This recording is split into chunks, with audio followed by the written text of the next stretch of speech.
کے لیے ہدایت کا باعث بنے، جو امت کی رہنمائی کرے، تو رب کائنات نے پھر اپنی کتابوں پر نزول فرمایا۔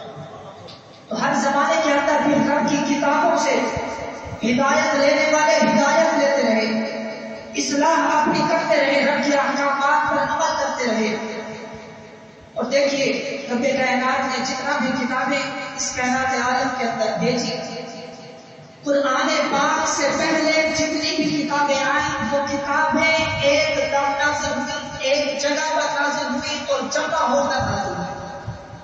لیکن جب وہ اس دنیا کے اندر آئیں تو کچھ دن بعد، کچھ لمحہ بعد یا کچھ روز بعد کتابوں کے اندر، ان رب کی کتابوں کے اندر تحریف ہونا شروع ہو گئی۔ ان کتابوں کے اندر لوگوں نے اپنی مرضی کے مطابق احکامات گھڑنا شروع کر دیے۔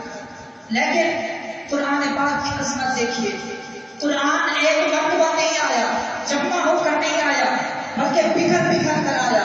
کبھی ایک سورت نازل ہوتی ہے، کبھی ایک آیت کا کچھ حصہ یا کبھی ایک پارہ نازل ہوتا ہے۔ لیکن قرآن کی عظمت اور قرآن کا شان، قرآن کا مقام یہ ہے، آیا تو بکھر بکھر کر، لیکن ایسا جمع ہوا کہ اب 7 صدیاں گزر چکی ہیں، لیکن قرآن پاک کی وہ جو الفاظ نبی علیہ السلام کی زبان اندر سے ادا ہوئے تھے وہ آج بھی قرآن پاک کے اندر۔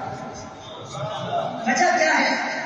وجہ یہ ہے کہ جتنا بھی کتابیں رب کائنات نے نازل فرمائی تھی ان کی ذمہ داری قدرت نے نہیں اٹھائی تھی۔ یہ مقام، یہ مرتبہ صرف قرآن کو حاصل ہے کہ رب کائنات نے قرآن کی حفاظت کی ذمہ داری خود اپنے ذمہ لی۔ رب کائنات نے فرمایا اِنَّا نَحْنُ نَزَّلْنَا الذِّکْرَ وَإِنَّا لَهُ لَحَافِظُونَ، کہ لوگوں قرآن کو نازل کرنے والے ہم ہیں تو اس کی حفاظت بھی ہم خود کریں گے۔ تو جس کتاب کی حفاظت کرنے والا خود رب کائنات ہو، خود خالق کائنات ہو، تو اس قرآن پاک کی دنیا کیسے ہو سکتی ہے؟